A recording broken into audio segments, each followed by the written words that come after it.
last year, I had a close encounter with Big Sal on November 8th.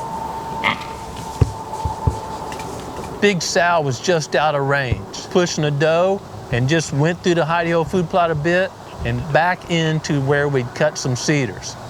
Cutting those cedars was one of the first habitat improvement projects we did at the Proving Grounds too. Any time of year, but especially during the pre-rut and rut, hunting near thick cover can be a very effective technique. That's one reason we started creating cover right off the bat here at the Proving Grounds too. Like all things with habitat management, it's not just creating cover, but creating cover with a strategy so you can approach, hunt, and exit without alerting deer. I was excited to see Big Sal again this past summer on our Moultrie mobiles. However, during August, when Big Sal's picture was taken, he had lost a bunch of weight. So much weight that you could see the points of his hip bones. There was some EHD cooking in the area, and I assumed Big Sal had EHD and wasn't sure he would survive. We didn't see or get any Moultrie pictures of Big Sal for a couple of weeks, but when we finally did, it was obvious he'd started gaining a bit of weight. On November 1st, Big Sal passed in front of another of our Moultrie mobiles on a trail not far from one of our tree stands. That afternoon, Big Sal showed up again in the high top food plot where I had an encounter with him last year, and a bit later in front of another trail camera just down the ridge to the west. Daniel decided to hunt near one of our hidey-ho food plots the next morning, and that food plot's not far from where we had the last picture of Big Sal. About 9:30 that morning, he spotted antlers about 100 yards through the timber, and it looked like that buck was cruising, so he decided to toss out a grunt. A few minutes later, Big Sal was headed toward Daniel.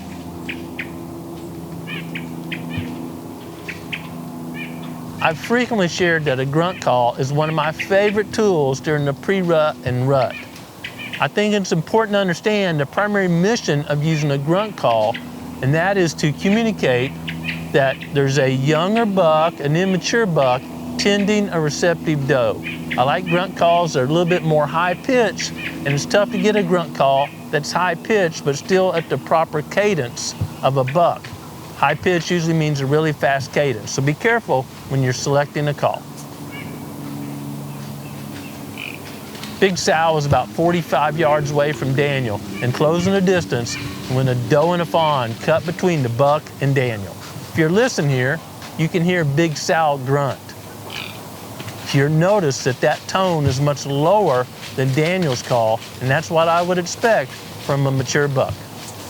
As Big Sal wrapped around and kind of pushed that doe, he stopped in Daniel's range, but unfortunately, some limbs were covering his vitals.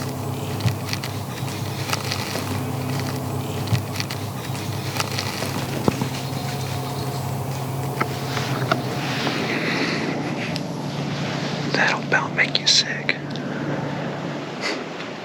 I couldn't pull the trigger on him. I couldn't risk deflecting that arrow. I want to take a clean, ethical shot on a deer. Didn't get to harvest Big Sal, but I'm definitely going to harvest this sapling. We'll be back in here soon after old Big Sal. 2 days later, I was hunting a couple hundred yards to the west of where Daniel had that encounter with Big Sal. I knew why deer were using that area because there were a lot of post oak acorns on the ground, and there's not many acorns here at the Proving Grounds this year. Acorns are a big attraction to deer this time of year, and post oaks kind of top the list as far as nutrition. About 9 a.m., I spotted a doe feeding on acorns. Not long after, I spotted antlers. It was Big Sal. That doe was likely receptive or very close to being receptive because Big Sal was kind of following her along and never got far away. The doe led Big Sal off to the north, which is another bowl or kind of valley area where we'd cut a bunch of cedars and used prescribed fire a couple years ago. We created another bedding area in a slope where the wind's gonna swirl, we can't hunt effectively, and where deer would prefer to bed. As you would expect near a receptive doe or where a receptive doe was recently walked, we watched several young bucks that morning.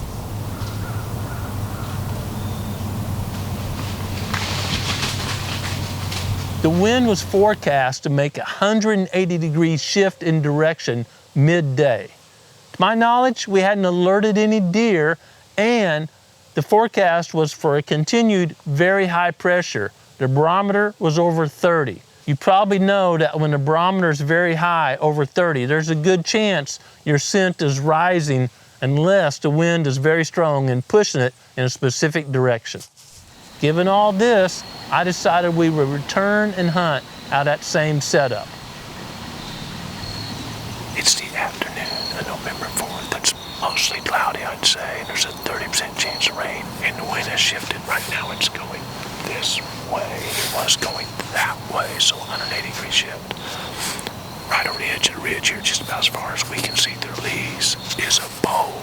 It's a bedding area, and the deer we saw, the vast majority were coming out of or going that bedding area. So 2 large scrapes over here, about 20-25 yards, and Daniel killed a big doe last night. She was chock full of post oak acorns.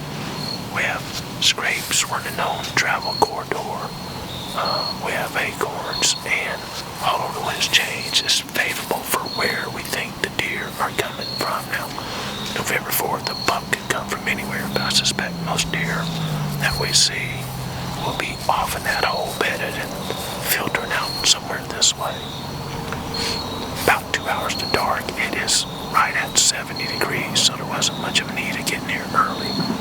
And we're gonna sit back, enjoy this last 2 hours this day. A little before 5:45 that afternoon, we spotted a doe coming up out of that bedding area and Big Sal not far behind.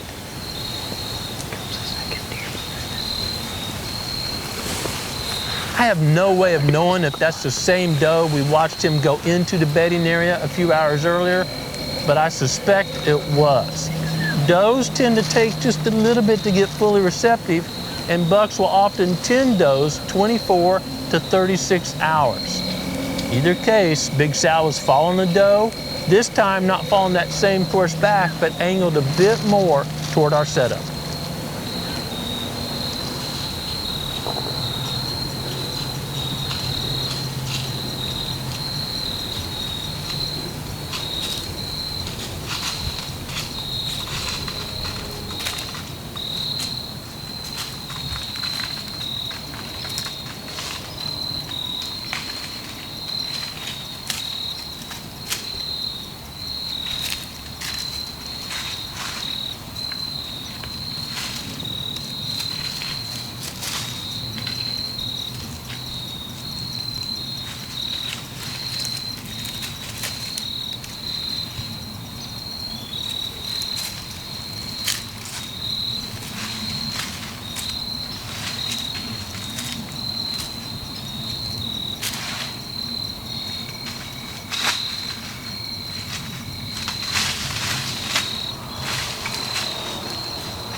was quartered too. So I tried to stick it right on the shoulder, knowing I would probably get one lung and a liver. I felt great about shot. Man, that oracle. You know, if you don't know the oracle, it gives you the exact yardage, so I just 22 yards. But Big Sal, we've been chasing him for years. I love those stories. You know, people ask me, why do you pass up those good-looking deer? Man, if you want to take them, that's great. But when you get a story like this where a buck has outsmarted you for years and he's lived a long life, you know, 5, 6, 7 years old, it's awful good, folks, to chase a buck that many years. Have a plan, not just willy-nilly, well, we're going to go hunt somewhere tonight. Have a plan. Man, it feels good. I'm just telling you, I feel good. If I'm going to text Daniel back out real easy, go watch it on the computer.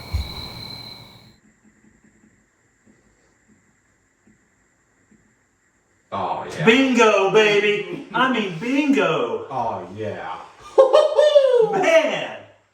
Feeling very strongly it was a one lung liver, we waited 2 hours, and then Daniel and I went in really quietly, not the whole gang. We just slipped in, and sure enough, there was, you know, blood about basketball size or more, but it wasn't full, like an inch deep.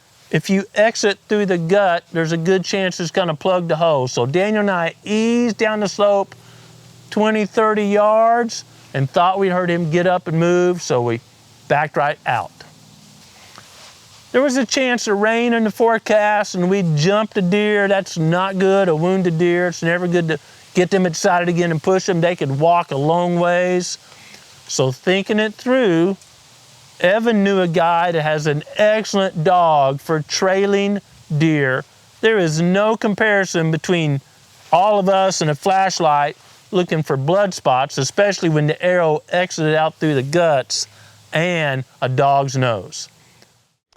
Well, it's about 2 a.m. I shot this deer at 6. Weathering boogered it up. Evan knew a guy that knew Andrew. Andrew does this full time. Colorado elk, I mean, just, you know, this is his job.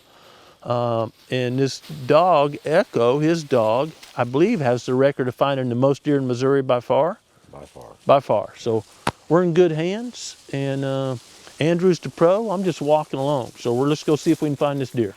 Andrew told me, you know, as we're visiting, hey, just get me to where the trail is. We'll just take off. We walked right past the stand where Big Sal had ran, and instantly you could tell that Echo was on the trail.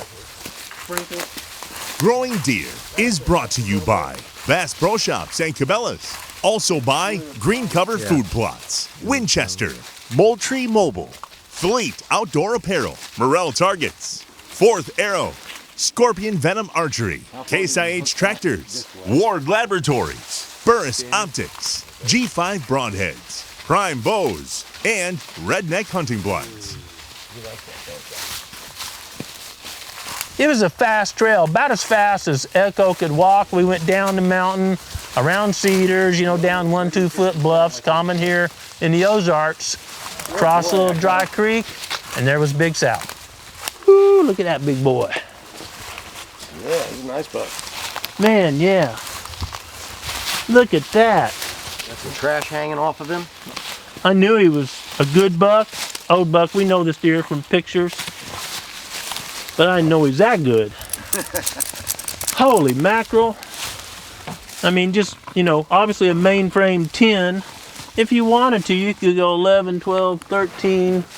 That's probably an inch, 14, 15, 16, 17, 18. 18 legit points an inch or longer. I don't care how many points, I don't care anything about score. This was a thrilling hunt. I mean, thrilling. We would have found a deer, but Echo found it day faster than us. Not, you know, Echo was here, what's this track was, 15 minutes or something? Yeah, quick. Yeah. Yeah, new track. Blew right through it. Really can't thank you enough. You've already been on 2 tracks a day. You said a 3 mile and a 6 mile? 6 mile, yeah. And that was a gut shot and a neck shot, I think you said? Yep. How many have you already tracked this year? Roughly. Roughly. I don't know. Dozens. Yeah, I've tracked a lot. If you're adding elk and bear, you know, this year's a little bit slow. I probably tracked maybe 30 deer so far. Then I've tracked, you know, I had probably 15 elk I tracked, and then one bear. So Echo's had a lot of experience. Echo's 8 years old, a lot of experience. Echo is a, Heeler Beagle. I'm an Echo fan. He's a boy dog. I think I'll keep you. Yeah, I think I would too. Let's go right up there. What's wrong, guys? There's boulders up here. We're trying to go around. Daniel's You guys right are up going through a the little boulders. slow. This is down towards the branch, guys. As I mentioned, I had never met Andrew or saw Echo work before that night. I was extremely impressed, and if you're like me and you've shot a deer and you don't think there'd be a lot of blood because of the exit area, I suggest you give them a call, and I'll put their contact information in the description. This is a buck we call Big Sal. We've known Big Sal for years. We believe he's 5 years old. He looked good as a 3-year-old, but as a 5-year-old, I don't know if you can tell, but all kind. There's actually 9 kickers, you know, 2 and 3 inches long back here. And of course, the mainframe 10-pointer, Big Sal. Anytime you tag a 5-year-old buck, but a 5-year-old buck in mountain country, not little bottlenecks in ag country, that's great hunting. Love it when I get to do it, but big timber, to pattern the buck like this or get on it, I feel really good. I'm not much a score guy, but I've learned doing this, we're gonna get questions, so I did score Big Sal. I was curious, and he scored a bit over 162 and some change. I think 16 of those inches were the stickers coming off the back of his antlers. I really enjoy hunting mature bucks, but even more, I enjoy hunting mature bucks that there's a bit of a history of. You kind of know where they've been based on trail camera data. These are not research or GPS collared deer, and where you've had encounters with them. And each year you try to refine that and move in so possibly you can get a shot. Whew. Mature first, of course. Big sand antlers on top of mature. Makes me super happy. I think this hunt for Big Sal is a really nice illustration of improving the habitat with a mission. Of course, you got a lot of groceries to grow a deer like Big Sal, but you also need huntability, and having bedding areas or thick cover next to food or next to a stand or in a situation where you can approach, hunt, and exit has greatly increased our success here in the tough mountain country of the Proving Grounds too, and it can increase the success of you no matter where you hunt. The Growing Deer team's still out there hunting a lot. I got another tag in my pocket for a buck and a lot of antlerless tags, so I hope you'll continue with us as we go through the 2023 season. Hopefully we can share some information that may help you enjoy creation. But even more important than getting outside and enjoying creation is to take time daily, intentionally seek God's will for your life and apply it. Thanks for watching Growing Deer. There you go, buddy. Good job. Nice buck. Woo, look at that big boy. Yeah, he's a nice buck. Yeah, for the Ozarks, Got some trash hanging off of him. a lot of trash. A lot of trash. Look at all that trash.